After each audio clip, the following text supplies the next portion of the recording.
هو الذي يريكم البرق خوفا وطمعا وينشئ السحاب الثقال ويسبح الرعد بحمده والملائكة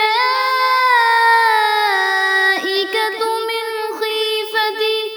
ويرسل الصواعق فيصيب بها من يشاء وهم يجادلون في الله وهو شديد المحال. Assalamu alaikum warahmatullahi wabarakatuh. Aisha Bilal is here, mentor of Quranic course.